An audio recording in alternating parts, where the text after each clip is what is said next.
আসসালামু আলাইকুম রহমতুল্লাহি ওয়াবারাকাতুহ। আচ্ছা, এবার আসি আমরা গোসল করার সুন্নত পদ্ধতি। অনেকেই আমরা গোসল আমাদের নিয়মিত করতে হয়, গোসল আমাদের স্বাভাবিক দৈনন্দিন জীবনের সাথে জড়িত, কিন্তু আমরা গোসলের মতো একটি এবাদত এটিকে সুন্নত পদ্ধতিতে করার সিস্টেম না জানার কারণে তো আমরা অনেক সময় এই এবাদতটি থেকে সুন্নতটি থেকে আমরা মাহরুম হয়ে যাই। এই জন্য আমাদেরকে গোসলের সুন্নত পদ্ধতিটা জানা প্রয়োজন। তো গোসলের সুন্নত পদ্ধতি যেভাবে আল্লাহ রসুল সাল্লা ইসলাম গোসল করতেন, সাহাবা ইকরাম গোসল করতেন, সেই পদ্ধতিটি হলো প্রথমে গোসলের নিয়াত করা। গোসলের নিয়াতটা অন্তরে, অর্থাৎ গোসলের নিয়াত মুখে নাওয়াইতুয়ান বলে না, সেটি অন্তরে অন্তরে গোসলের নিয়াত করতে হবে। গোসলের নিয়ত করার পরে গোসলের শুরুতে বিসমিল্লাহ বলা, বিসমিল্লাহ বলে শুরু করা।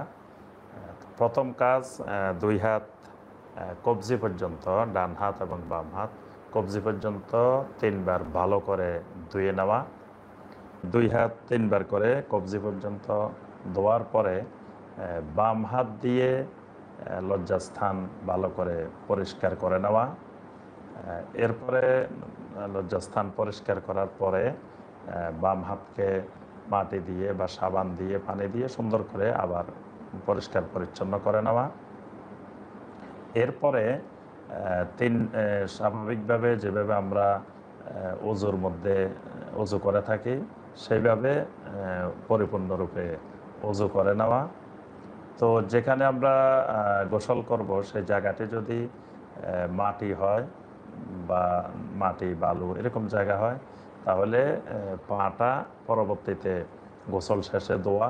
আর যদি আমরা বর্তমানে যেরকম বাথরুমে গোসল করি এরকম হলে প্রথমেই পা ধুয়ে নেওয়া, তৎপরিপূর্ণ অজু করে নেওয়া। অজু করার পরে আমার কাজ হলো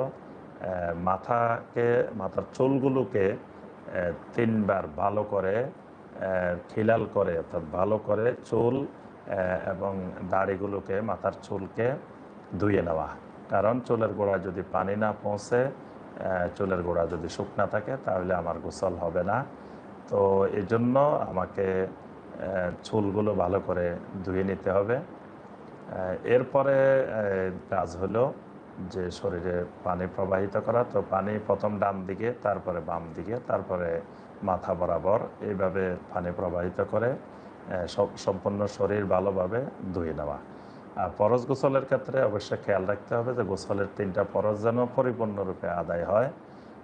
একটি হলো কুলি করা, কুলিটা খুব গড়গড়ার সাথে ভালো করে কুলি করতে হবে, নাকে ভালোভাবে পানি পৌঁছাইতে হবে। আর সর্বশেষ যেটি, মাথা থেকে পা পর্যন্ত সম্পূর্ণ শরীর ভালোভাবে ধুয়ে নেওয়া। তো এই ক্ষেত্রে পুরুষদের খেয়াল রাখতে হবে যে চুল দাঁড়িয়েতে যাতে ভালোভাবে পানি পৌঁছে।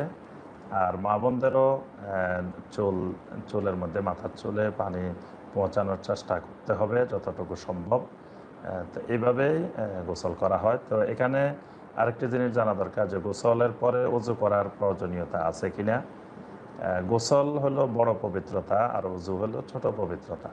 তো এই জন্য গোসল করলে, যেহেতু গোসলের প্রথমে অজু করা সুন্নত এবং এখানে অজুর সকল বিধিবিধান পালন করা হয়, এই জন্য প্রথমে অজু করলে গোসলের আগে পরবর্তীতে আর অজু করার প্রয়োজন হয় না। তবে একটি জিনিস খেয়াল রাখতে হবে, এর মাঝখানে যদি অজুভঙ্গের কোনো কারণ ঘটে যায়, যেমন যদি গোসলের পরে শরীর মুছতে গিয়ে লজ্জাস্থানে স্পর্শ করি, তো অনেক আহলুল আলেমদের মতে লজ্জাস্থানে স্পর্শ করলে অজু ভেঙে যায়।